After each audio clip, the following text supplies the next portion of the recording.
Hi guys and girls, I'm your host Phillip J and welcome to the Redesigning Society podcast.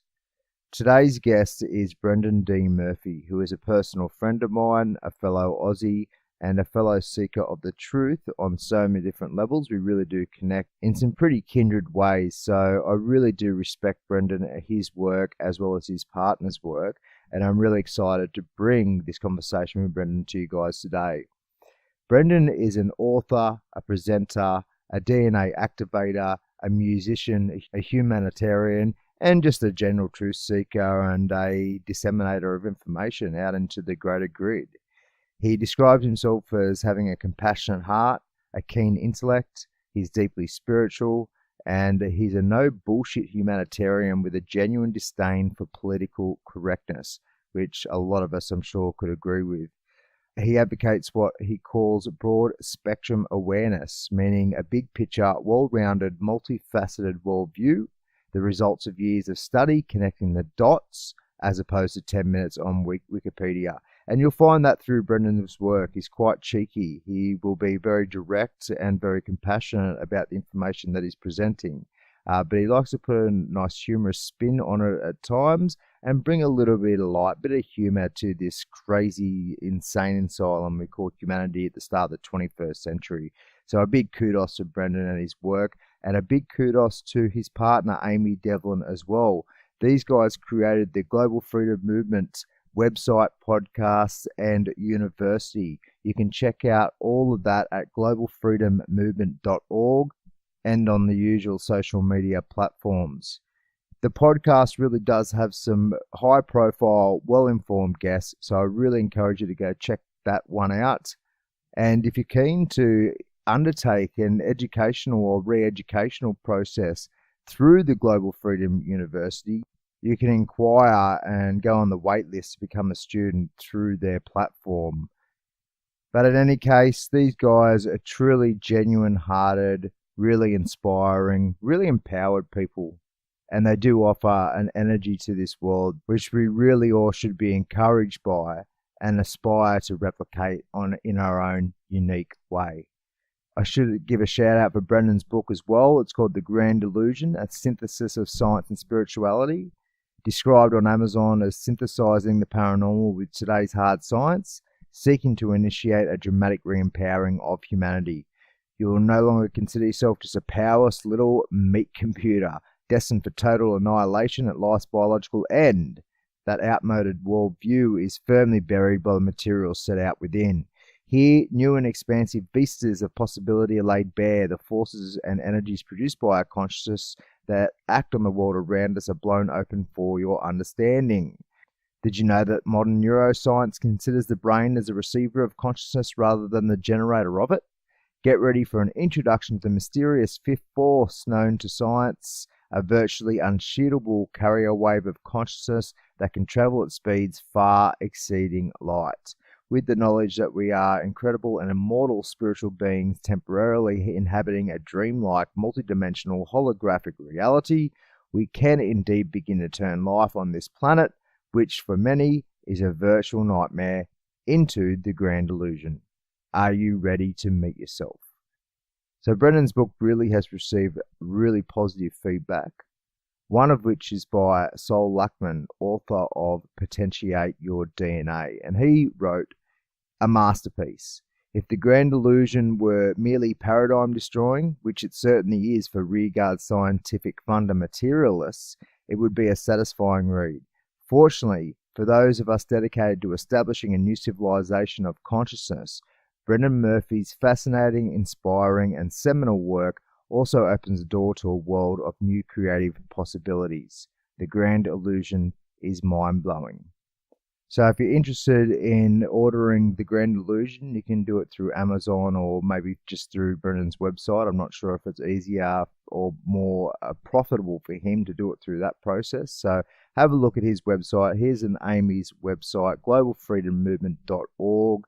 I appreciate you pressing play to listen to our conversation. It might trigger a few people. We talk about the dogmatism of even those within the Truth and Freedom Network and some of the opportunities and challenges that we face within our present moment. So it's quite a free-flowing conversation.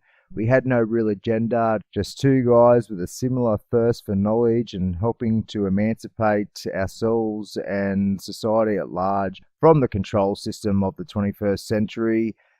Thank you for pressing play. I love your beautiful soul. Don't forget to subscribe to the podcast via iTunes or any other podcast app, SoundCloud too, where it is hosts. You can follow my work at Phillip J. Watt, Facebook, or my personal development website for those in a little bit of coaching around finding their harmony in health and life in general. That's vitalityguidance.com. My social activism website is pushingthetippingpoint.com. You'll find my interviews also uploaded to my YouTube channel, The Conscious Society, and look forward to keep bringing you some really good progressive chats around what's going on in our world today. Peace. Thanks for joining me on the RS podcast, Brendan D. Murphy. Thanks for having me, mate. Well, we've been talking about putting this discussion together for a little bit of time, so I'm glad we finally got there. Yeah, we almost got there in person, but not quite. We're having to do it remotely. Yes, we did meet. What was that? Was it the Freedom Summits up at Byron Bay? It was. That was well over a year ago now, wasn't it? Well, I was very grateful to meet yourself and Amy. We in the pre-interview just now, you talked about us singing the same tune on many levels, and I absolutely believe that is true. It's great to connect with people that really do see objectively and not get lost in too much dogma and bias around what is going on in the world today. So I think we are us kindred spirits in a way or two. Yeah, man, for sure. That's one of the things, actually. Speaking of dogma, that's one of my gripes lately about the so-called conscious community. Is just we're seeing more and more as we sort of test, just put little bits and pieces out there, like ask a question on Facebook or something like that, and see what kind of a response you get. And we're shocked, actually, and a little bit dismayed at how dogmatic and stuck a lot of our community actually is. So I'm hoping that maybe it'll help shake the rust off the minds and, break some chains here during the chat somehow as we go. And what ways do you think, what are the more prominent ways that people are stuck in dogmatic positions?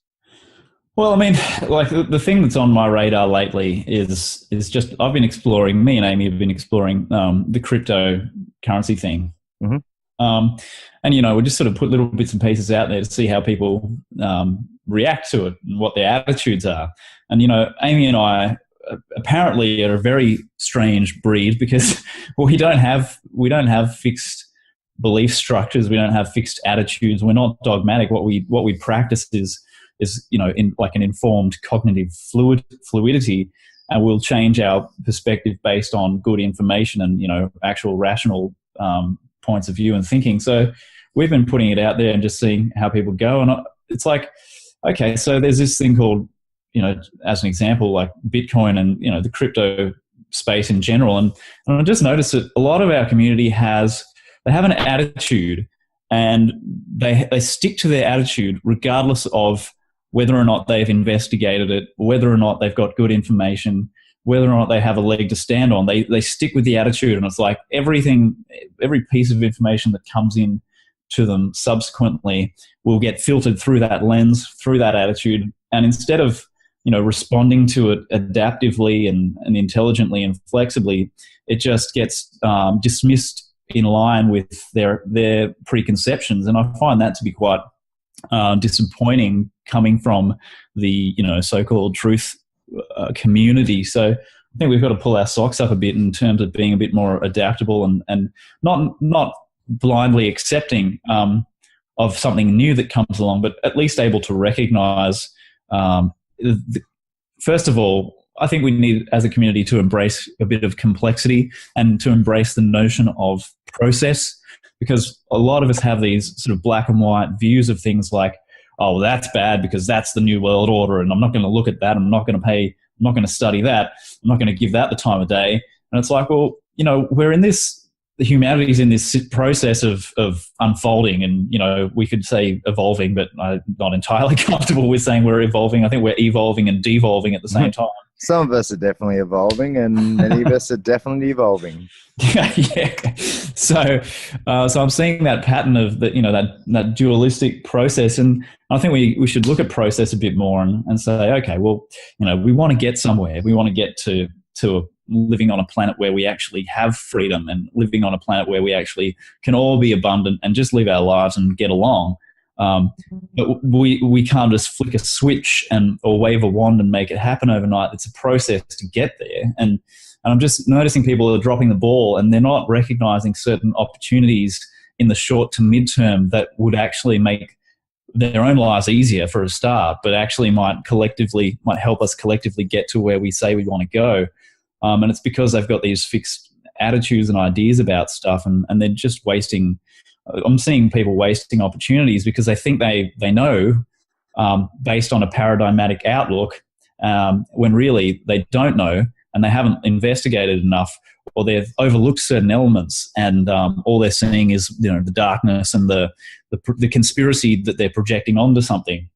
And I see that happen a lot with crypto, and I'm not here to say that cryptocurrency is just wonderful and it's the be all and end all and it's the final solution or anything like that, because obviously it's already on the radar of the elites, and they're already trying to respond to it and trying to curb the freedom that it represents.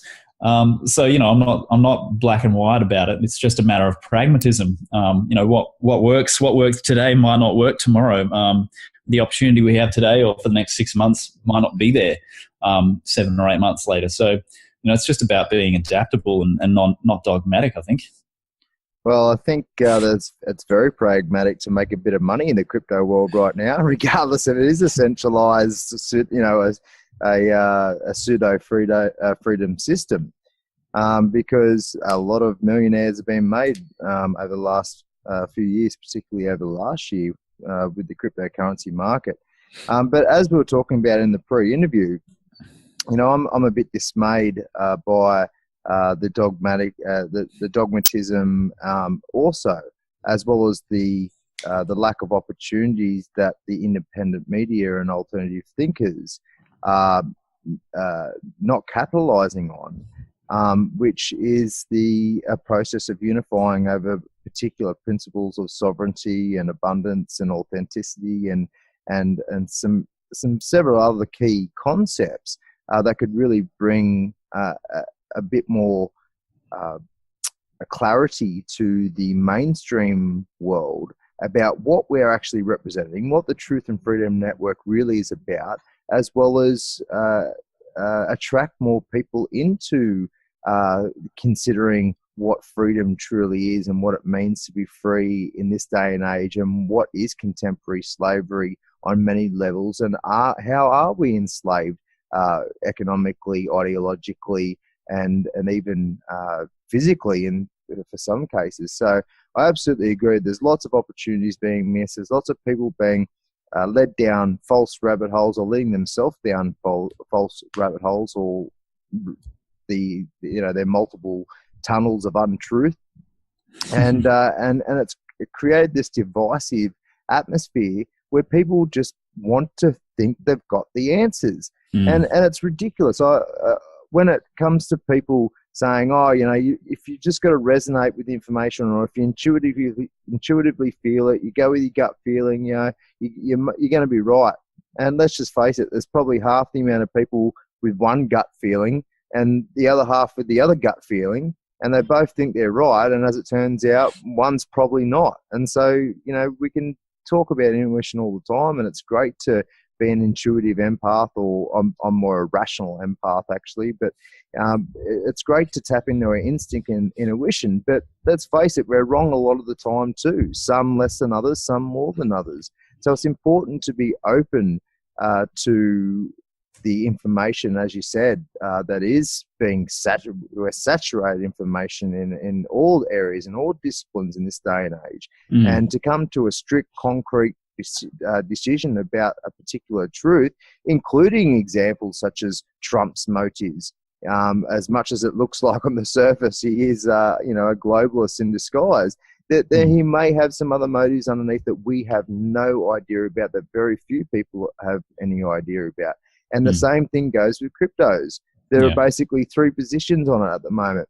One is it'll save us. It is a decentralized monetary system that will release us from the toxic enslavement grip of the bastard banksters. Then there's another one that says, yeah, it's that, but they're going to hijack it in some way, and you may as well capitalize on it now before they do. And the other one is, no, Satoshi is a part. He's just a pseudonym for New World Order, and it was created by these buggers, and it's there to suck us all in and wipe us all out when the time comes. So, and it's fair. There's probably an argument or an evidence to suggest that all three of those are true. So, which one's right, Brendan? You know what I mean? So, and yeah, I hope that I reflected your point as you meant it, because it is very true. I find it very disappointing myself, and it's one of the reasons why I've taken a bit of a back seat over 2017 and really tried to learn more and find my own center and find my own power more and more, and go through my own rebirths. I've gone through huge changes energetically over this year. And instead of coming to any strict conviction on how I feel about or how I think about or on how I believe about what's going in the world, I've really tried to stay objective. But in saying that, we all have our beliefs and we all have our bias too, don't we? Exactly. So the point, I guess the point is, be aware of your biases. It's such a pragmatically useful tool to have, to be able to sit back and self-reflect and go, oh, here's this thought process I've got, here's this belief I've got, here's how I see this, and just be able to step back from it and go, but I don't have to be wedded to that. That's not my identity, and I can just shift. I can just be fluid. So, I mean, it'd be great if we had more of our community kind of practicing that sort of self-aware fluidity, and then we could all have more, like our exchanges, particularly in social media, Facebook invites a lot of very sort of hostile kind of exchanges, and we could do away with a lot of that if we just weren't so, if we ditched the hubris and weren't so sort of full of ourselves and our own opinions and viewpoints, and just offered information without an agenda attached to it. Not trying. If you don't have an axe to grind, it's much easier to communicate with people, and it's a lot less. It's a lot more pleasant to just have a chat like this, where you're just sharing a perspective, and you're not trying to sell me into Bitcoin, and I'm not trying to sell you into such and such, and I'm not trying to make you wrong, and you're not trying to make me wrong. It's just we've got these two little human minds we exist on a world that consists of an infinite amount of information, and we're going to be infinitely ignorant for as long as we exist, because there's always more information being generated than we can ever keep up with. So we just have to, if we could just embrace our ignorance, even though, the most intelligent, knowledgeable people on the world are still, in the grand scheme of things, infinitely ignorant. Mm-hmm. So if we can embrace that, and then embrace uncertainty and not knowing the future, not knowing, just being aware of not knowing. So, you get the platonic double ignorance, which is really dangerous, where people don't know what they don't know, and they're just completely blind. But if you can take the next step into knowing what you don't know, and just being aware of your blind spots, aware of your limitations and where you've got blinkers on, that's very, very helpful. And it's also, it's quite humbling as well. So you're not always coming from a perspective of I'm right and you're wrong. Yes, well said. It reminded me of that meme that's been sent around probably millions of times, which is we should teach kids not what to think, but how to think. Yeah. Right? How many times has that been shared on social media by both those who consider themselves as part of the conscious expansion community, and those who are just, mainstream thinkers and who are sucked into officialdom. But you've got to apply it in your own life. Yeah, this is absolutely integral. In the pre-interview, I mentioned that quote by Rumi again, which is, first I was clever and I wanted to change the world. Then I was wise and I wanted to change myself.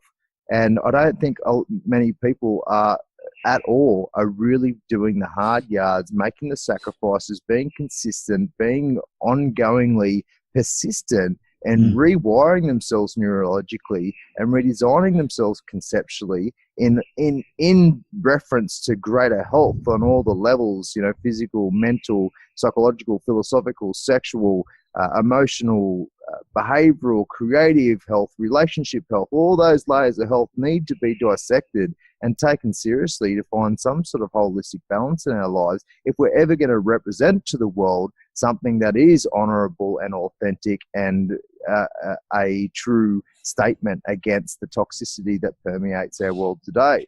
So I 100% agree. I think it's really important that we do step back, take a good long hard think about about the idea that there's things that we don't know that we don't know. As you were saying, like there's things that we're never going to have, and I love that way you described it, actually, infinitely ignorant. Well, let's just take it maybe down, just infinitely ignorant minus a few things you might be aware of. Which are contingent. which are contextual, exactly. So go outside the construct and there's a whole new way of designing or connecting with truth. But yeah, so that's certainly a next step as a network, is to really do the hard work to get involved locally as well. That's one of the major aspects of the work we have to do, especially if we're part of a pretty established community. We've been around for a while. It's important we connect up with our community groups, but it's also important we play on the net stage, the informational web stage, and try and provide a little bit more information, share that information to the world, but do it in a way that is respectful and invites the people to think about what the information is to potentially learn. Because if you go ahead and just say, right, fuck you, here's the truth, suck it up, bitch. Do you think they're going to really listen? Like that's as soon as you go into a debate, into a position of condemnation, the barriers come up. People don't want to know. They're going to write it off, as you said, through their own ideological prison, and they'll just be able to justify it because they were abused in the process as well, if you know what I mean. So it's important that we do deliver this information, present the information in a way that is fair and respectful, regardless of if people are showing some pretty serious issues with their ignorance and potential arrogance. Yeah, and I think, I agree with you that it'd be good if more of our community did sort of look to start the process of changing the world with changing themselves first. Because it's a bit of a cop-out in a way, to go out there trying to convince people of this or that and wake them up and shake them awake and do all that without starting at home. It's like they say charity starts at home. Well, so does transformation. We have to do that work out on ourselves, and if we do, we're much more effective in the broader world when it comes to creating change. Because you can't. I've said this before. You can't give the world something that you don't have yourself. So if you haven't cultivated, say, your non-attachment to outcomes of interactions with people, or if you haven't cultivated that sense of self-confidence and security without having a superiority complex about it, if you haven't done that inner work, you're going to be really hamstrung and limited in terms of your ability to move people and impact them, because they see you'll only get so far by putting on a show, which is what a lot of our community sort of does.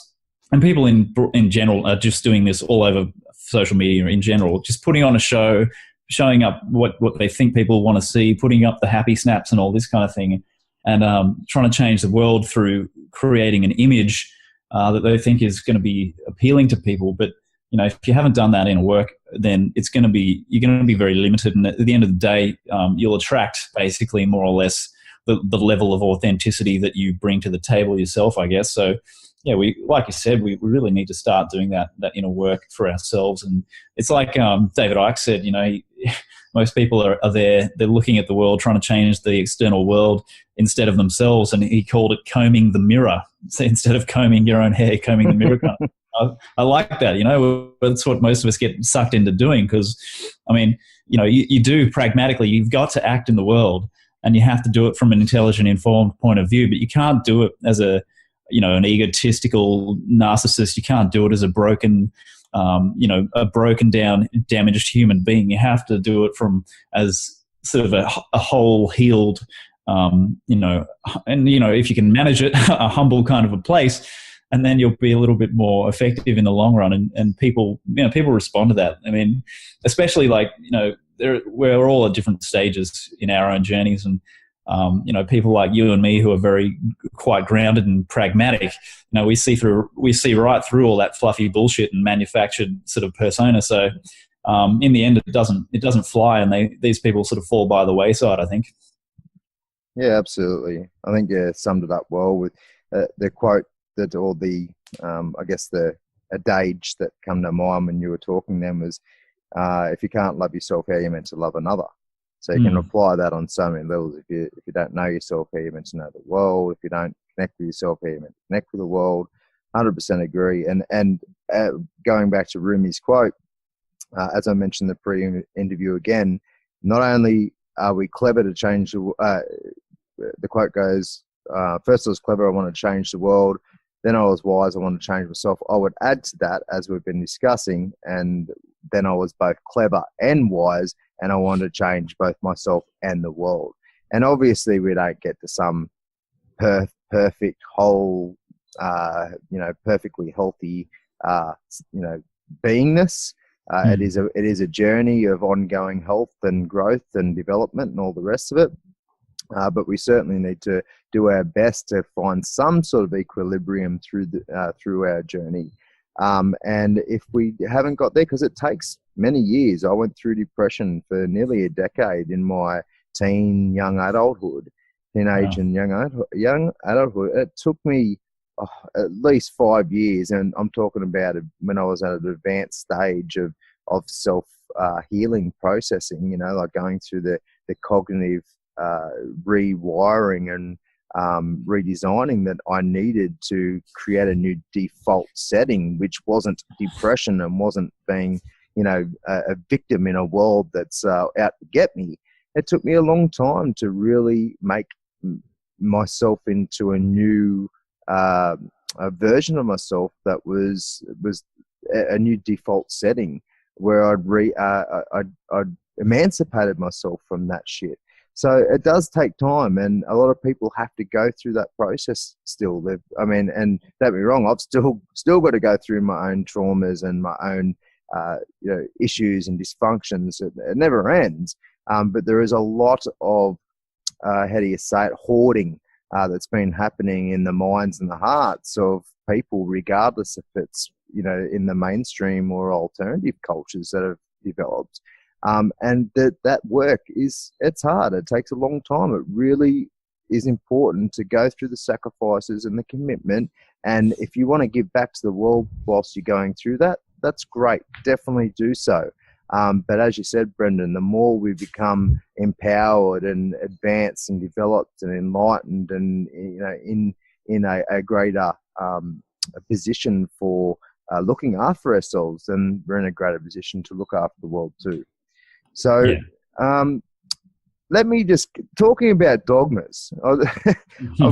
I've got a series of questions I'm going to ask the guests on this series of Redesigning Society, and one of the first I thought about asking the guests is, what is your philosophy on life? And wow, that's going to open up a can of dogmas, no doubt. But there's also an opportunity to talk about some beautiful information and concepts that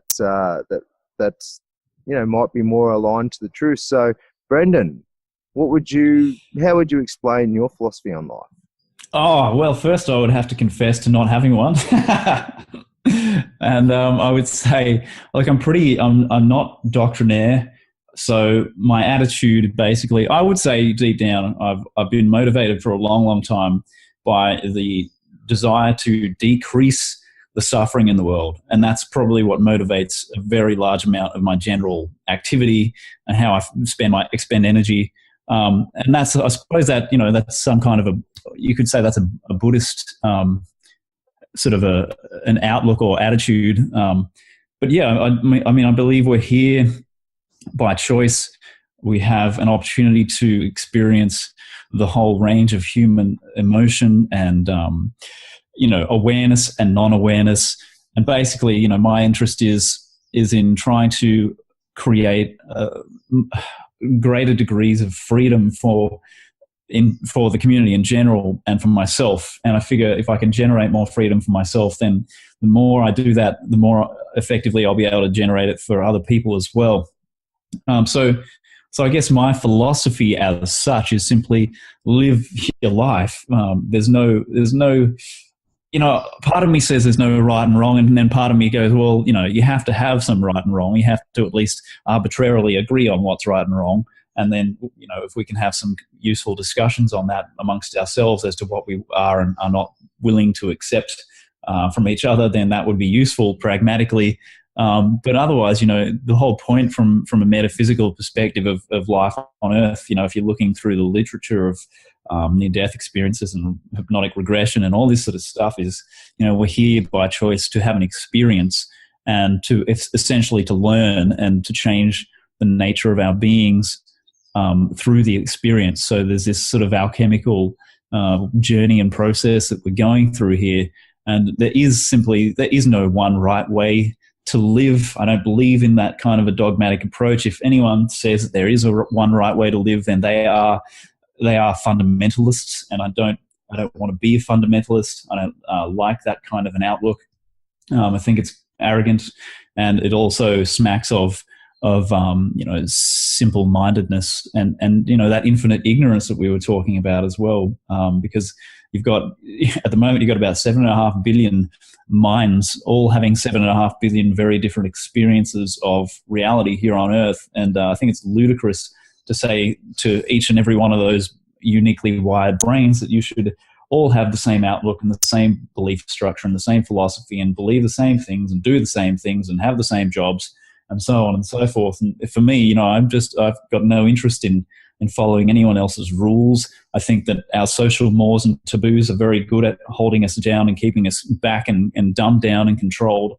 And that partly we have a major issue with the education system on that front, where we're trying to now liberate ourselves from decades of social engineering that has been masquerading as education. And so that's quite close to my heart. And again, that just comes back to enhancing the human experience here for as many people as possible and decreasing suffering, because right now we're hitting a point where we realize, what we're being told about things is 99% of the time it's complete bullshit when it's coming from the authority structures, the system, as it's called. And we need to snap out of the hypnosis and recognize that we have the power to create what we want to experience here. And if we work together, we're going to be much more effective at creating that in a collaborative way than trying to go it alone and taking the hero's route and thrashing about with the sword and hoping for the best. So I feel like I'm probably going off on a bit of a tangent there, but yeah, my outlook is basically fluid. I'll adapt to new information. I think that's the way to go. I don't like people. I don't resonate. Let me put it that way. I don't want to be judgmental, but I don't resonate with the approach of a lot of people, which is, well, I found the truth in a holy book, so that's how I'm going to live, and that's the truth because it's in the holy book that they said was a holy book, and God wrote it or whatever. The prophet wrote it, whatever. It's just a very good way to breed psychological rigidity and closed-mindedness and some very simplistic, predictable thought patterns as well. So, none of that stuff really resonates with me. I'd like to be adaptable. I think humans are innately adaptable, and we find artificial ways to destroy our adaptability and dumb ourselves down by being dogmatic and closed-minded and doctrinaire. And, that applies to professionals and academics as much as it applies, or maybe almost as much as it applies to, the world of the religionists, and not judging anyone. I think religion's an important part of the. Well, put it this way: it's on a deep level. It's a psychological need. It's something in the psychic needs to acknowledge spirituality in some form. And, the basic reality that we are not simply a bag of blood and bone. We're actually consciousness that has taken shape, taken form, and that sounds like a philosophy on life there. See, we found something. And you know what? I offer it with the caveat that I could change my mind on that based on better information. Yeah, look, it's great. Well, really well said. I do agree. I was going to mention actually that sometimes it seems that religion is necessary, and certain dogmatic positions or just belief systems are necessary because it helps to have some sort of foundation, as you said, in some sort of spirituality, but also morality in some senses, until they're ready to emancipate themselves in a particular way, or they're empowered enough to go on a journey without that rigidity, if you know what I mean. Yeah. So I mean, throughout our history, for example, I mean, I am aware of all the negative consequences that have come from organized crime. I mean, religion. And it's but there also has been some positive stuff as well. It's not all been bad. I mean, I've met and know a lot of just old school religious people who are just beautifully hearted. They really are nice people, and sure, they've been lost in a cult over time, but it really hasn't had a negative impact on them. It's really gave them a bit of hope and faith, and helped guide them to continue allowing their heart to shine through to the people around them. So there's always a different argument or a balance, I guess, to these sorts of subjects, because we, as you said earlier, we are all at different stages of our development. One person might be more developed in terms of their intellect, and another person might be more developed in their compassion or emotion of some level. And we all have to accept that we've all got different strengths and weaknesses, and that sometimes there might be a benefit to having certain beliefs, even if it's not really relevant or helpful for others. Yeah. It's like, everyone has, we all use training wheels at some point. When you first start learning to ride a bike, you've got your training wheels. And I think, you mentioned morality. So I would view religion as training wheels for people who are from a moral point of view, and when you get to a certain point, you're not going to need those training wheels anymore. You're not going to need that doctrine to tell you what is right or wrong or acceptable or unacceptable, but it serves a purpose for as long as it serves a purpose, and the fact is that, like you said, religion for a lot of people, it gives them something positive that they couldn't, at that point in time, they couldn't just give themselves. And so it gives something, a lot of people who have this, I'm noticing a lot of people being reborn right now as Christians, and it's giving them, it's giving them something to aspire to, the archetype, the symbol of Jesus, it gives them something to aim for, and there's nothing wrong with that. If it's making them a better human being, then for as long as it needs to be there to do that, then it's a good thing, Yeah, fantastic. I do agree. Now, going back to the philosophy and life question, and you were sort of hinting at some sort of idealism or something to that degree. In your book, The Grand Illusion, Science, Spirituality, and Hidden Truth, do you espouse a particular alternative to materialism, which we know is a debunked dogma philosophy that should have been thrown out a long bloody time ago? I would say that I categorically destroy materialism. That was one of the elements of the book, and the way that it was structured was just to show what a complete farce that actually is now, in terms of just based on the evidence. It's just ridiculous. Quantum physics destroyed it a century ago. So it's really not sustainable. It's not tenable. So yeah, the book is designed in it's quite, for me, it's remarkably structured. I don't like a lot of structure, but I did structure that. And, to produce a certain kind of a brain change in people.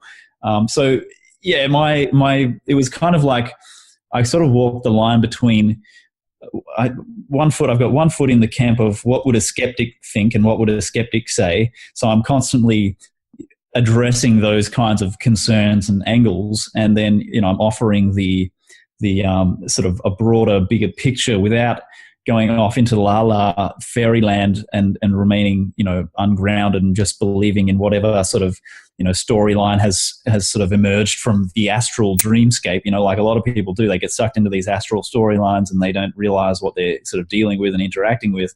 So yeah, I mean, for me, it's important to ground things in a framework that's logical at least, and tries to be self-consistent and make sense, and not fall back on axiomatic thinking where it's like, oh well, this is what the channeled beings have told us, so that's true, and I'll just fall back on that because so and so said so in some channeling. And I don't like operating like that. So it's a big picture perspective with a lot of depth, and that's one of the things that I think makes it, because I spent so long on it, ridiculous. Like I spent 5 years finally whittling it down to that first published book. So it's got a level of scope and detail that just isn't generally easily found. So I try to address the rational perspective as well as the metaphysical, and try to make sense of it without reducing it down and trying to simply provide a mechanistic explanation, because I don't think that's really tenable either. So yeah, I don't know if that answers the question. Well, I think the question was, did you provide an alternative to materialism, or you just looked at the evidence and deconstructed materialism and moved the evidence in a particular direction? Well, look, yeah, there's definitely a direction. It's the foundational premises, and it was, I think I set it up in chapter 4. I talk about all the quantum stuff, and then in chapter 5 I go into the actual sort of experience of what it's like to have a unitive experience, what it's like to actually be infinite consciousness and experience that and know that, rather than come from a perspective of believing and being, oh well, that's true because I was told that, or I read it somewhere. So I ground it in that here's what I know from experience, and then I in 1,001 different ways, I've provided evidence that either indirectly or directly sort of supports that and builds on it in a way that kind of makes sense. So it's totally leading people out of the prison of materialism and out into the wide open space of infinite consciousness. And within that, if that's the premise, then anything's possible there. So that's kind of where I leave it in book 1, and book 2 is actually the second half of it, the continuation, which I'll have to spend a few months polishing up and editing at some point, which won't be anytime soon with the workload we've got. All sounds awesome. So does that would that potentially lead into some sort of animistic type perspective on life, where there are intelligences and other to particular things like plants, or there's a spirit world? Is that something that you consider? Yeah, I mean, within that framework, everything has to have basically some kind of at least rudimentary consciousness. So it's a matter of it's just a matter of degree of sophistication, really. Like, an atom might not have the most sophisticated consciousness, and an electron might not have the most sophisticated consciousness, but it must really have some degree of, what you might call sentience or basic kind of awareness. And, as we get more sophisticated sort of physical structures and nervous systems, then you get more sophisticated, sort of self-awareness. But definitely there's the idea of everything being imbued with a modicum of consciousness, because ultimately, if your starting point is, the so-called void or infinite consciousness, then everything within that is built from a platform of consciousness. So it's going to reflect that base in some way, shape, or form, and that's where you get the idea of fractality and holography and all this sort of stuff, is because ultimately it's all just one field of awareness, and then everything it builds is its own sort of self-reflected awareness or images of itself within itself kind of thing. So everything, yeah, absolutely. Consciousness is definitely present everywhere we look. I've lately been really trying to, especially this year, but like the last 5 years, it's been pretty prominent in my life. The action or practice of magic, or the conscious practice of magic, so to speak. And I do it in various ways. It's my own unique approach to co-creation, and it's more about informational filtering and processing in a way that's reflecting the health or the healing and growth on a personal level in a sort of mirroring way to the macrocosm, so to speak. And it's a really integral aspect to my experience, which I haven't really spent too much time writing or talking about, because I'm really still coming to terms with what's happening and what are the consequences and results of it. But is magic something that's a part of your life? Do you have rituals? Do you practice magic in your own way? I would have to say I just don't have a lot of space to really think like that at the moment. It's just I would say I'm not drawn naturally to formulas and systems. So but there's chaos magic where you can just do whatever the fuck you want. Yeah, see, now you're talking my language. yeah, like chaos gardening, just try something and see how it goes. Yeah. So totally. I mean, recently I would say I've been making efforts or in the direction of telling my spirit and my body and my DNA to do this and do that and repair this and fix that, and it seems that I'm getting results from doing that. I would say that's the main way that you could, or that's the only form of so-called magic that I've been engaged in. But basically, I've defined in the book, basically magic is just really any kind of intentional use of consciousness or systematic use of consciousness directed externally out into the world around you, or even if that's just physically in your own body, that's still an extension of consciousness into physicality. So that's based on that definition, it sounds like we're practicing magic every day. I totally agree, and that's exactly it, mate. We are totally magicians, every one of us, if we would just realize it. Beautiful. Now we're hitting the nail on the head. Yeah, so that's right. We've all got our own way of doing it, but if we're conscious, I felt like I was unconscious for the way that I was giving back that energy. Even it was a subconscious intention in a sense, or even an energetic blueprint intention, i.e. the soul was putting out energy in a way to transmute what's going on around me. And I was quite unconscious of that since birth, really, until over the last sort of decade or so, probably a bit more, but becoming more aware of how I'm contributing to the energetic exchange. And then particularly over the last 5 years, or maybe a bit more, I've really become highly aware of that process and really relished it and enjoyed it. It's just a little experience that we have that we can really enjoy, and it brings that a bit of balance to that fucking mess that we see what's going on in the outside world, eh? I think, yeah, I mean, and it's cool if you can walk around keeping in mind that everywhere you look, you're influencing that. Everywhere you direct your attention, forget your eyes, just everywhere you direct your attention, you are influencing that system. So wherever your mind is, or wherever you point your eyes, you're influencing that system. You're present there. You are everywhere you think. You are everywhere you look.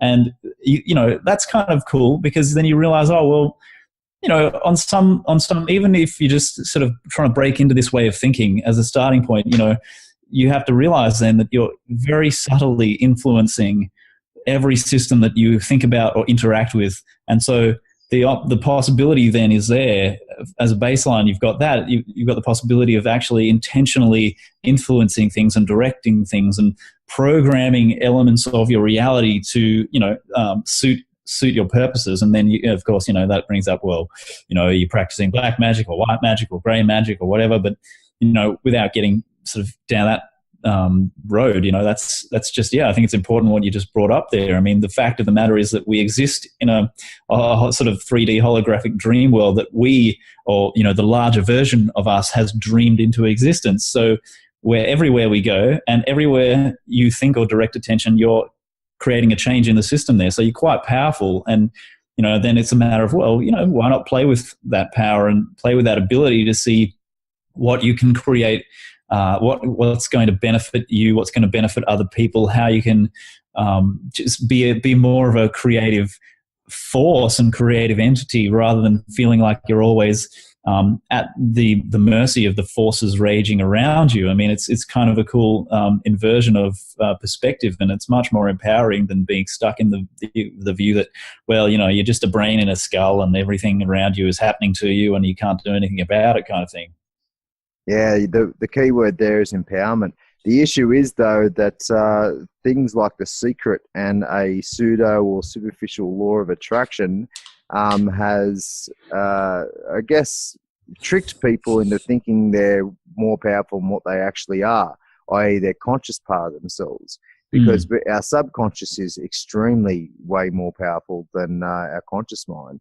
And then our soul or energetic blueprint or whatever it is, I just call it the energetic blueprint, but I know there's another layer of myself that has been the primary co-creative force in my world. And I'm trying to align my conscious mind with my subconscious to flush out all the crap that I best I can, and then align all that with the energy in a way to make my consciousness, what I'm conscious of, more aware, more expanded, more empowered, all the rest of it. But I know I can't just go and move that mountain or win the lotto, or there's some unrealistic strategies that could be taken with my conscious mind. But if I'm wise enough, I might be able to align my conscious mind to my subconscious and energy in a way that's going to amplify and facilitate and be conducive to facilitating that healing and growth that I desperately need on an individual and even a collective scale. But going back to what you were implying before, that implies inner connection, Brendan. So does that? So we're connected to the outside world, but does that mean we're not separate? Does that mean that we should kill our ego? I think that it's a worthy endeavor to tame the ego without necessarily killing the poor bastard. There's nothing wrong with having a persona. There's nothing wrong with a healthily developed ego structure, but it's a poor master. You kind of need a bigger perspective there than just the human sort of the little Phillip Watt agenda for what Phillip Watt wants kind of thing, which is exactly what the stuff like The Secret does. It plays on those on the personality, the persona level, and it restricts attention to that materialistic sort of level, which is one of the problems I have with it. So I mean, I don't think we need to kill the ego. We just need to put him in his place. He's a good little boy when he's put in his place and used selectively and for the purposes that he was designed for. He's just part of a bigger pattern, and the bigger pattern is really what shapes things. I mean, like you said, we are overwhelmingly unconscious beings. The conscious level of us is just a fraction of a percent of what we are. So you can't just, like you said, you can't just go and move a mountain, because that represents a program in the collective consciousness and the program within the Gaian server, the Gaian consciousness, and you can't just go messing with that at will, because there's other structures and programs holding that in place. So we can't just roam around like out of control deities, just remodeling and landscaping the world to our will. But we can definitely, like you said, you were hinting at tuning into who we are, like our authentic selves. And if you can do that and find what you really are and what really makes you tick and what really makes you unique, then it is easier to generate outcomes using your conscious intention if it's in alignment with who and what you really are. I mean, as the program of Phillip Watt, you're probably not a highly correct me if I'm wrong, but you're probably not a highly materialistic, money-driven guy. So having dreams and visions of trying to generate, I don't know, lotto wins or whatever it is that doesn't align with you at a base level is not going to work out so well. And that's where a lot of that sort of, law of attraction stuff goes wrong, is that a lot of it's just so superficial and it doesn't acknowledge who and what we are at deeper levels. And I don't think, since you were talking about it, I don't think that being, who we really are and co-creating our realities and being conscious, even if we're not materialistic, that doesn't mean that we should be poor. I think, being poor is, for the most part, just a program that needs to be deleted or corrected and altered. So, that's another element of it. I think that, the ego can be a useful ally, but not a great master. Well, I think we're pretty close to the same page there. I just look at the ego as the sense of self, or the I-ness.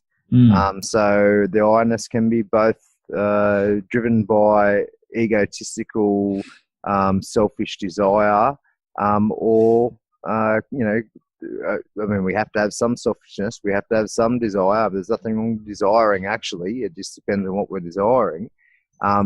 But we certainly need to look after our separate self, which is what our fundamental experience really is since birth. But to acknowledge the energetic flow within the interconnected exchange that is happening as well. So it's one of those things where I think we get a little bit rigid once again. That's no, we are connected and that's it. Well, I think we're both connected and separate. There's on different layers, there's different layers of truth. I just call it the many truths theory. Instead of wiping one thing out just because one thing is true, it doesn't mean it necessarily contradicts the other if it's, I guess, assessed on a different dimension. But going back to some of the words that we were using before, programs. You use programs. I think there was another word. I think it might have been structure, but I can't remember. But what I was hearing was matrix.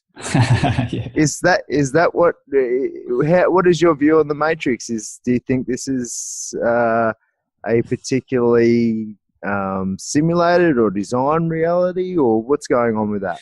Well, I think The Matrix is still probably the best film metaphor I've ever seen for the reality that we inhabit. Let me just start by saying that. I think I don't think I've seen anything that's topped it yet. But I'm not a subscriber to this recently emerged idea that we are in some hologram designed by evil aliens who want to enslave and control us, and they're using us like little figures in a video game, that kind of thing. I don't resonate. Well, that's not actually a recent idea. That's Gnosticism. That goes back many centuries. Yeah, well, the Gnostic demiurge thing. They took a negative view of the creative principle of the physical world, which some did. There were different sects of it. Yeah, and so I'm not one of I don't sympathize with the more pessimistic sort of Gnostic outlooks. Their version of the demiurge was, or at least one of the main versions came out of the Egyptian system anyway. So it's not even original. But yeah, we are in this sort of structure, this holographic structure of all these different nested and interacting programs, and it's this kind of weird evolving fractal that shifts through what we experience as linear time. And it's definitely something, because we are the ground foundational consciousness that these programs are built on. We can interact with them consciously to an extent. We can change some of them we can change more than others.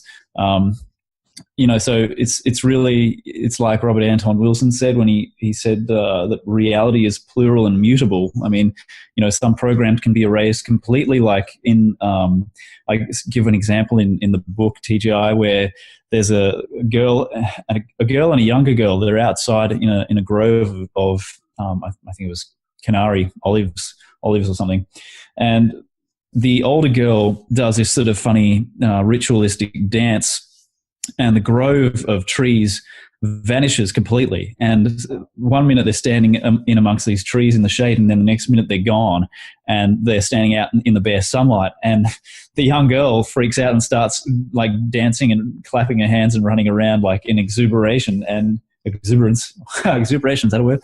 Anyway, and then so this sounded good. It sounded good. I'm gonna claim it. Exuberation is now a word. And so this was witnessed by the biologist Lyle Watson, who wrote about it in his books, and it completely and it blew his mind, and he couldn't quite fathom what he had witnessed. But he had witnessed this girl who was, a shaman, basically, who had very powerful shamanic abilities, actually literally erase or delete the program of those trees in the grove, and suddenly they were just standing out in broad sunlight. And then she brought them back by reversing the procedure, and he's watching this group of trees blink on and off and on and off, and he's going, what the hell am I seeing here? This can't be possible, because the old view, now outdated view of reality is that, well, we can't influence the system around us, and it's certainly, because it's solid matter, we certainly can't just make it vanish. That's preposterous. And that's now we realize now, or we're slowly realizing that that's actually wrong, and that it's solid. If it's tangible and you can touch it, then it's solid. But you can also make solidity disappear, and you can make solidity semi-solid, and under certain conditions that can happen even in storms, where you get a tornado and very strange electrical activity. Suddenly you get objects that are what we would regard as really solid, like a piece of wood and a rock, and you might get in that storm, you might find that the rock sinks into the block of wood, and it's completely impossible from a conventional way of looking at things. But this is the situation we're faced with, where matter or atoms can be phased in and out of this level of reality, and they can be deleted and undeleted and brought back, and we can manipulate things, and the weather can manipulate things under certain conditions. So it's definitely, it's fair to say that it's a solid, tangible reality, but as long as you don't forget that it's also alterable and mutable, and we can manipulate it. The many truths theory. So would you say that that his experience, or the shaman, was tuning his consciousness into the greater grid in a different way for that to happen, or was it the trees were actually being manipulated in and of itself? Like was it his brain being manipulated, or was it the trees? That's a great question. My preferred answer is that the grove of trees was simply erased. So I lean towards that, because it's simply a matter of switching a program off. It's not, you're not there trying to, remove a physical tree. You're just deleting the underlying program that supports the tree's existence. So then, but then it's a good question, man, because if you look at, there's another example in the book where it really speaks to what you're asking about, because there's another example of a guy in hypnosis where he's been hypnotized. His name's Tom, and he's hypnotized, and his daughter is standing behind someone who is in front of him. Is this where he's holding a watch? And he's holding a watch. So you've heard this example. So, and it speaks to your question about, well, what was it? Was it reality being altered, or was it his brain being altered? And in this case with the watch, he could see, his daughter stood in front of him holding the watch behind her back, and he could see through his daughter like she wasn't there, because it had been suggested to him by the hypnotist that his daughter was not there, that she was invisible. So he could see the watch right through her, or at least from the perspective of the other participants, he now had the ability to see through physical matter, i.e. his daughter, and read the time on the watch. But to him, his daughter didn't even exist. So the program of daughter in his reality field did not exist, but in the other observers, the program of his daughter still very much was functional. So if the trees were actually being removed, then I could move mountains. Well, you can try. I've got other things to do, bro, but let me know how you go with that. Well, I am moving physically in 6 or 7 weeks, so the mountain will be moved in accordance to my perspective. So there you go. I like it. That's easier. There's a cheeky way around it. But yeah, going back to you mentioned the simulation theory. Well, in terms of the evil controllers and demiurge and all the rest of it, and it sort of leads into the simulation theory in a sense, which is what the Matrix is on one level. And I guess the way I view it is there's just so many different ways of perceiving our current reality that, I mean, I'm looking out the window now at the gorgeous mountain, Old Man Dreaming, and it's bloody beautiful. It's just an amazing picture that's I need to be feeling so grateful for. But then you look around the world, the destruction of culture, the destruction of physical health and personal well-being, and the destruction of natural systems, and just the toxicity that's laced everywhere. There's a lot of evidence to suggest that we are in a situation where there is a lot of evil running rampant in a sense. So the way I sort of view all these theories, that I think we can go back to what you were saying at the start, which is in infinity, all potential has its place. And so it might be one person's purpose to tune into the frequency of an alien's enslavement camp, and that might be very true on one vibration, on one frequency. It's very true to them, and it's true in the context of infinity. But it certainly isn't something that might be more prominent, a more prominent energy or frequency within your particular experience, for example. Does that make sense? Yeah, I've met a lot of people who have like these kinds of personality types that are drawn to that, these other sort of levels of information, like the astral levels, and they see, that guy's a reptilian and that guy's a shapeshifter, and it's like, like the information is present in the system, so you're perceiving it and tuning into it, but that doesn't mean that your interpretation is necessarily valid. Now we've hit the key word. I love it. Keep going. So, I mean, this is the thing. We've got a lot of, if you look at like the disclosure movement and the whole field of ufology, you get a lot of these. It attracts naturally, and this is really the cleverness of the collective unconscious here. Which I've been talking about a little bit lately. It's very good at getting our attention and keeping us mesmerized by its strange phenomena.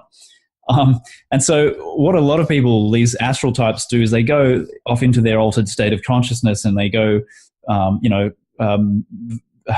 gallivanting around the astral planes on different levels. And the problem is that as you step out of the physical realm and you go further and further out and further out and further out, every step out, it gets more and more abstract and more incomprehensible and more symbolic. So hard to interpret. Exactly. Interpretation is everything. And these people, unfortunately, keep coming back to us, taking everything literally, everything at face value, no interpretation, no sophisticated big picture perspective of how this story has been playing out for decades or centuries.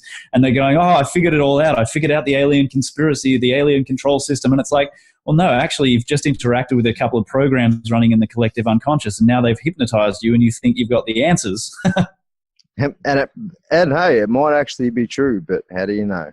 How do you know? Exactly. So the certainty, I would question the certainty when you find someone who's got that attitude of, yep, I figured it out, I know what's going on, and they've done it by going into the abstract realms of existence, into those virtual dreamscapes. Be very, very skeptical. It's funny. I've been witnessing the various people in, say, for example, channeling that you mentioned earlier, having their information walls. No, this is right. Mate, it just gives me a little chuckle, because it's like, everyone's got their own viewpoint, and there's all these people that who believe they're really good intuitives, who believe one thing, and then there's the opposite where they believe the other thing. And it really comes down to this weird schism in the world. It's just a weird schism. Let's just call that duality, shall we? But it's certainly the divisiveness of opinion and belief has really been accentuated in recent years. It's really at unprecedented levels in certain ways, especially energetically, which may hopefully have its place in the healing and development of our collective consciousness, so to speak. But yeah, it's just, it just reflects, it mirrors another reason why it's a little bit silly and a little bit arrogant to be firmly convicted around particular belief systems and beliefs. No, exactly. And I mean, when you go into those other realms, everything that every human has ever thought or dreamt up, or every deity we've ever believed in, it's all there. It all exists. All that information's there. So you go into these subjective realms and it's like, yeah, well, everything is true from some perspective, because it's all the information is present there. Every God we've ever believed in is still alive in the deeper levels of the collective unconscious. But we've just got to get a bit more sort of distant and sophisticated in how we're actually interpreting the information that we come into contact with, because they're all right and they're all wrong. It's like, yeah, it's true as far as what you were able to experience and ascertain, but everyone else has a different truth emanating from those kind of subjective domains of in the human interiority. I do know. I've actually. The book that I've just completed, which I've called The Simulation, because I wanted to use the next evolution of the demiurge or the next baddie, so to speak. Let's just call this reality a simulation, and then we've got something to focus on and define it, and a way to define it. But it really is at the forefront of the technocratic consciousness that's sort of developing on this planet right now. So I thought I'd use that theme, but the entire point of the book is to come to the strict awareness that you really don't know fuck all. There's all these beautiful ways, magical ways of looking at the world and experiencing the world. There's all these mad ways of looking at the world and experiencing the world. All of it might be true on the vibration of everything, but some may be less relevant to the trueness of each individual, of one particular person's energy, and to another person's it might be more relevant. So. That's this conversation really does speak to the book that I've just put finalized. So I look forward to releasing that. Awesome. All right. So moving on, global freedom movement. What's going on over there with you and Amy? Oh, mate, we are creating all sorts of trouble. No, I wouldn't have guessed. Well, look, first and foremost, we're all about conformity and trusting our beloved authorities. So bullshit. So if you can't do that, look, we're basically, the main thing we're building right now is this university portal. So we've got this university structure. We'll keep calling it that until some pain in the ass agency tells us to stop calling it that. But basically, what it is I like to call it the Truthiversity. And we're building this structure where we've got a multimedia educational resource. So we've got video, we've got audio, we've got essays, we've got articles, we've got the research papers and all that stuff. So we're covering things from every angle, but doing it in a way that's very accessible and digestible. So we'll probably end up with 12, or we'll start off maybe with 12 major categories of investigation and research.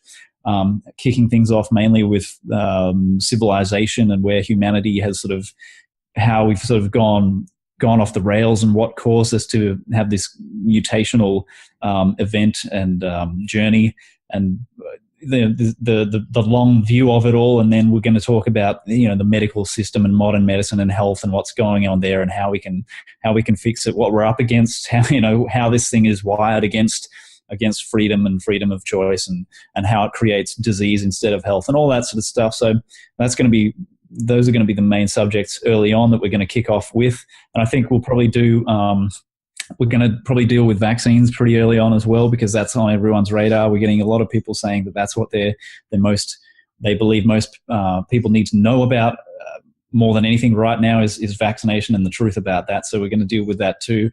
Basically, we're going to work our way through all the important subject matter, whether it's the banking system and what's going on there and how that's enslaved us to. We'll talk about crypto, we'll talk about political correctness, and we'll talk about Zionism, and we'll get through one way or another. We're going to work our way through all the major things that you're not going to get told at school and told at university. And we're trying to undo the social engineering that people have put through in the mainstream schooling system, and by, also by the media outlets and government talking heads, so basically unfucking people. Well, you got your work cut out for you, don't you? we like a challenge. What can I say? Yeah, well, that sounds very, very interesting.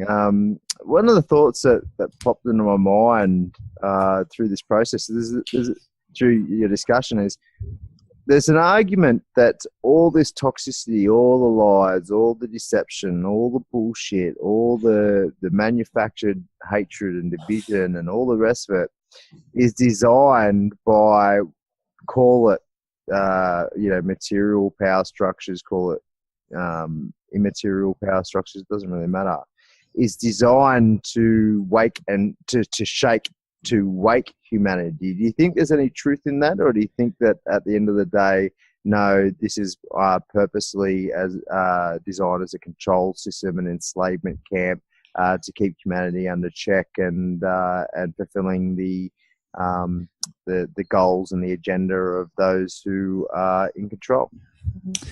I think I'm somewhere sort of in bit of a middle ground there, because I think the first view that you enunciated is one that gives these people in positions of influence and power, it gives them way too much credit.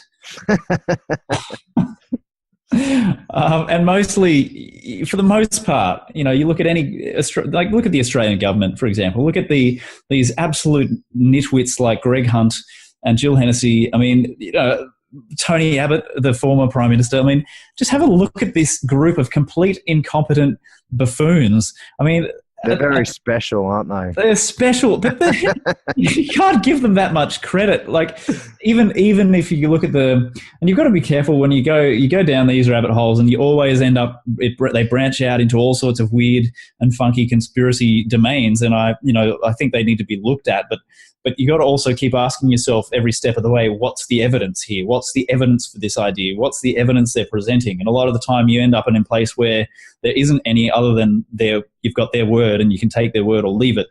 And so that's a useful sort of pragmatic tool. Just keep asking that question, because I think overwhelmingly we are it's a kakistocracy. We're led by the shittiest elements of society. We're controlled by the shittiest elements of humanity, and they occupy the most powerful positions in government and finance and all of this. And basically, they're unconscious. They're operating out of self-interest, greed, selfishness. They're short-sighted. They've got no friggin' vision. They don't know what's going on. They're destroying themselves without realizing it by destroying humanity and their families. Exactly. So they're so stupid and so short-sighted that they're actually destroying the few things in their lives that they care about. They just can't see it yet. And for the most part, that's how I view it, is this, we get this, and like the world is definitely run by a multitude of different sort of types of conspiracies, agreements, between powerful, vested interests that they don't tell us about. That's all it needs. All you need for a conspiracy is just two people who are having an agenda that they don't share with anyone, basically. So there's conspiracies running the world, but it's conspiracies by incompetent, short-sighted fools. So I don't want to give them too much credit. And then there's part of me that goes, well, okay, what about this whole, breakaway sort of civilization stuff? What's going on with the off-planet? Yeah, underground bunkers and that. Yep. Yeah, no, what's happening there? Because I've spoken to a guy who says he's been part of the Australian government's program for managing the UFO ET situation here for a long time. And he's been in underground bunkers. He was in one in England. I think he said it was under London, and it was built to house 2 million people. And I mean, that's a serious bunker. So they obviously, someone thinks something is coming down the pipeline that you need some pretty serious accommodation for. And this is the same guy who says he's had dinner with people who are the off-world, the off-world humans who sort of come and go, the guys who really run the place.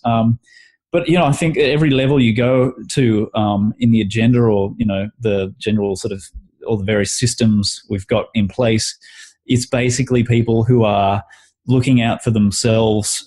They don't necessarily have the resources or the philosophical outlooks such that they could work together very cohesively. There's a lot of competition amongst powerful interests. So I don't take the sort of that black and white, everything's a coordinated conscious conspiracy. I think mostly we get the conspiracy by incompetence is what I call it. So it's basically these fools running the ship who are steering the ship. They don't realize they're steering it towards an iceberg.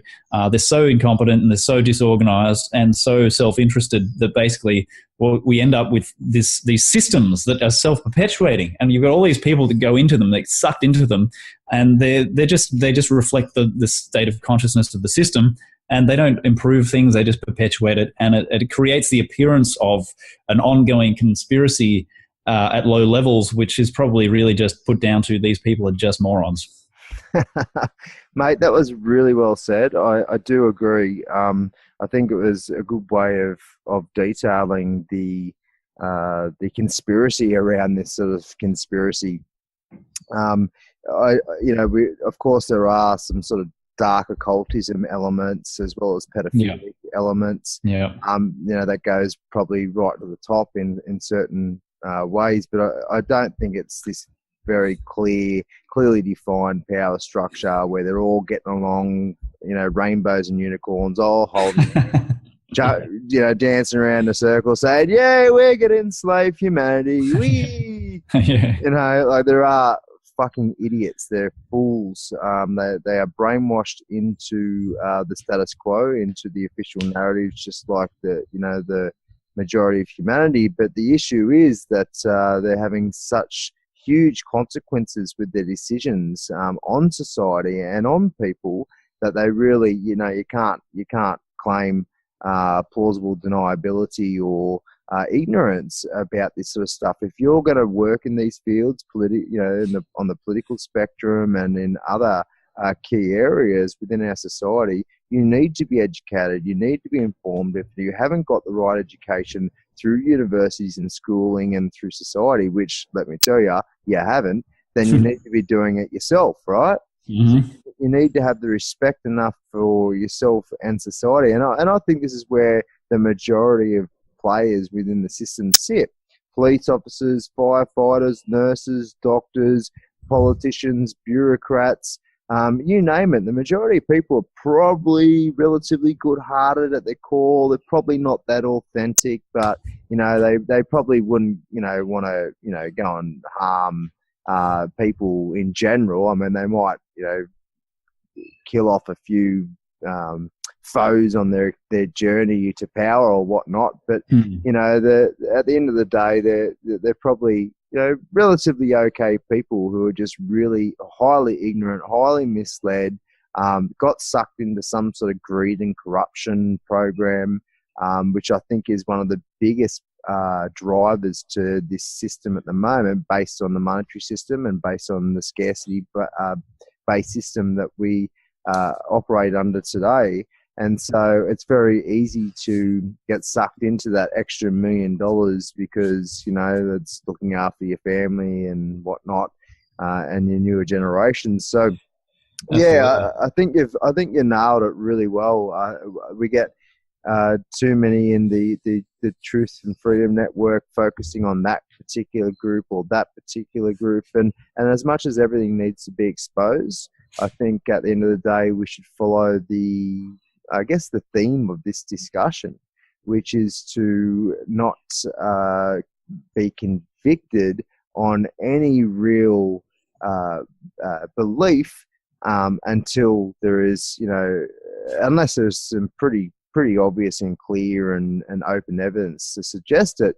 But especially when it comes to this crime mess, this scam, this absolute disgrace of a social system.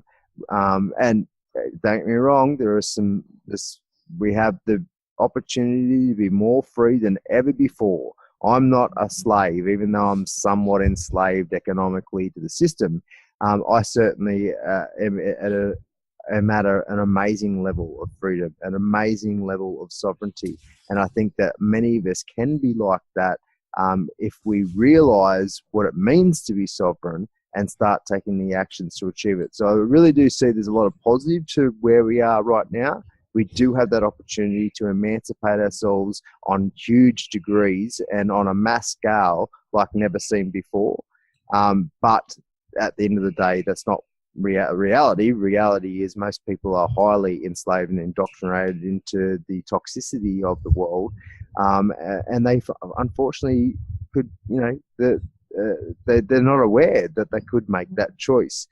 But yeah, so and my partner Nicole, she loves to just summarize what's going on with the madness of the system. Is it's a lot of it has to do with greed and corruption, and that again that just leads back to the monetary and ideological design of the system. So that's good. I'm glad you brought a bit of sanity to that aspect, mate. I do what I can, man. I do what I can. I mean, someone messaged me recently, and they'd been dabbling with the Hawkins scale. I don't know if you've heard of that one. You'll have to remind me. So you probably have. So it's basically, the Hawkins scale. Hawkins was this bloke's name. I forget his first name, but he came up with the scale of consciousness, and it goes up to say 1,000 being the maximum, and anything under 400 is someone who's out of integrity. Under 200, it's like someone who's like pathologically criminal and just a completely sort of debased, debauched, unconscious sort of humanoid robot kind of being.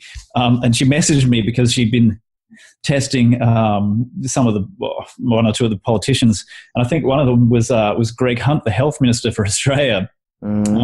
So she's remotely kinesiologically tested Greg Hunt where he ends up sitting on the consciousness scale. And I'll just point out again that 400 is simply the level of being in integrity. And poor old Greg clocked in at about 160. So that's like he's in the sort of the criminally insane kind of category down there. You know what I mean? These are the people, like I said, it's a kakistocracy. These are the people who are running the show, and they're just shit humans, basically. They might have an inner core of goodness that has been very heavily distorted and clouded over. But basically, for all pragmatic purposes, they're just basically rotten humans. And this is why we need to do so much heavy lifting, is because they represent the immovable, unstoppable sort of force of tyranny and unconsciousness. And what we're trying to do is take a light into the consciousness. And we've got our work cut out for us, man, because these people are asleep at the wheel. Don't I know it? Yeah, and look, that's no doubt true. You have to have some level of you have to be compromised on some level to get into the higher echelons of these power positions, no doubt. But what it does is it puts a really bad name on all of the other people that work within the system. As I said before, like I've worked in bureaucracies, federal and state level, for 10 years, and most people are pretty good people. They're just low-level people thinking they're doing the right thing for society. A lot of the time, there's not too many moral dilemmas in what you do. You think you're writing policy or you're implementing a project that's going to help people, and that's the sort of feeling. They're the people we need to connect with and get them to realise that whose team they're really on. They're on the team of themselves, their sovereignty, and their family's sovereignty. But yeah, it's once you get up to the higher levels, it's what you've got. Psychopathy, I couldn't even say the word there for a moment, and serious sociopathic tendencies tend to be quite common, right? Absolutely, mate. That's it. So, where do we go from here? Well, how about you tell us What's going on, how to contact you guys, how to follow your work, and any other sort of business.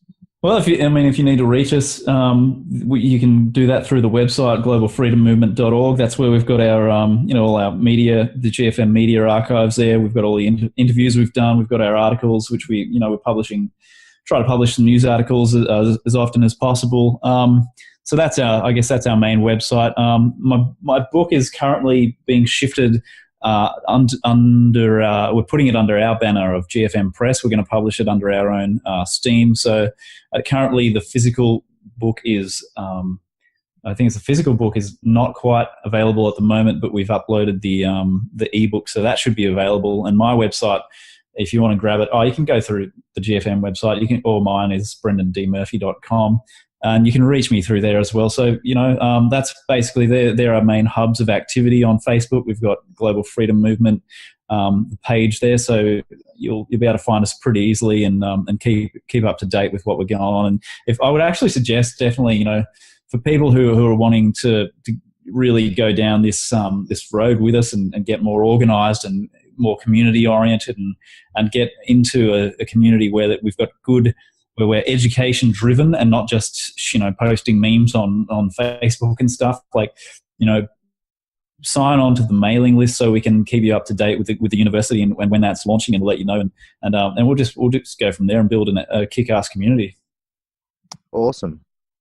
Well, I do recommend to everybody listening to check out Brendan and Amy's work over at Global Freedom Movement.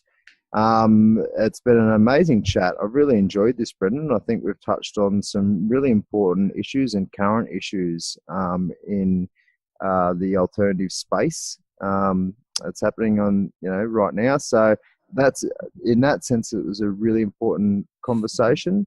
And I think just to wrap it up, let's finish on a bit of a positive note, shall we? So as much as there might be a bit of mess in the money, the media, the management, and the medicine, the 4 M's I call it, they've been stolen from us, they've been turned into a scam, they've made us into to look like idiots, to even question the way that we've designed those elements of our social system. But on the other side of things, what's bright, what's beautiful, what's awesome about this world? Oh, well, geez. We've still got some pretty nice places left we can live. I'm out in the bush right now just looking at the mountains and we've got wallabies and whatnot hanging around.